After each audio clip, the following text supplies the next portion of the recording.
வணக்கம் மக்களே. நம்ம இன்னைக்கு பார்க்க போற பதிவு என்னதுன்னா, ஆடி 1ஆம் தேதி செய்ய வேண்டிய வழிபாடை பற்றி தான் நம்ம இன்னைக்கு பார்க்க போறோம். ஒவ்வொரு மாதமும் ஒவ்வொரு தெய்வத்திற்கு சிறப்பு மிகுந்த மாதமாக திகழ்கிறது. ஒவ்வொரு மாதத்திலும் கண்டிப்பான முறையில் ஏதாவது ஒரு ஆலயங்களில் விசேஷ வழிபாடுகள் நடைபெறும் அல்லது திருவிழாக்கள் நடைபெறும். அந்த வகையில தான் ஆடி மாதம் என்றது நம் நினைவிற்கு வருவது அம்மன் தான். ஆடி மாதம் அம்மனை வழிபடாத நபர்களே இருக்க மாட்டார்கள் என்றுதான் சொல்ல வேண்டும். அம்மனுக்குரிய மாதமாக திகழக்கூடிய ஆடி மாதத்தில் நாம் என்ன வழிபட்டால் நம் குலதெய்வம் வீடு தேடி வரும் என்பதை பற்றி தான் நம்ம இந்த பதிவுல பார்க்க போறோம்.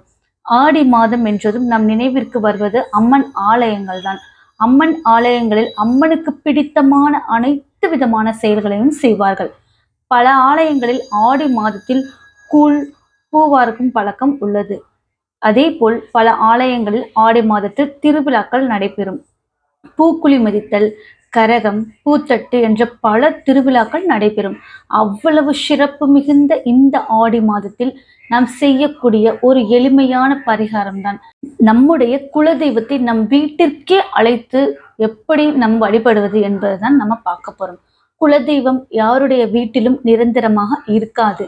நாம் வீட்டிற்கு அழைத்து வந்தாலும் நம்மை போல் பிறர் வேண்டும் பொழுது அவர்களின் குறைகளை தீர்ப்பதற்காக போய்விடுவார்கள்.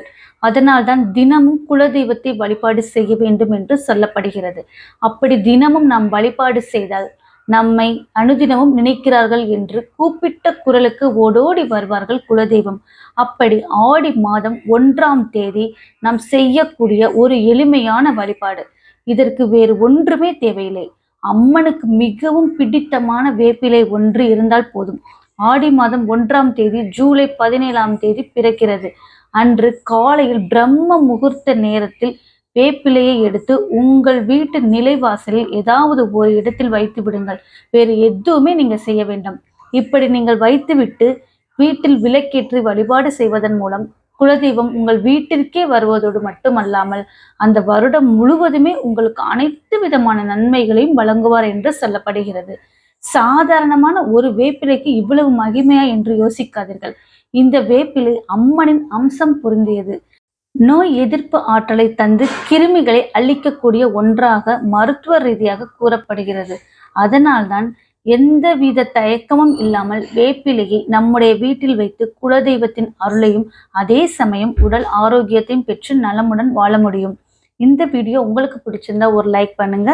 நன்றி, வணக்கம்.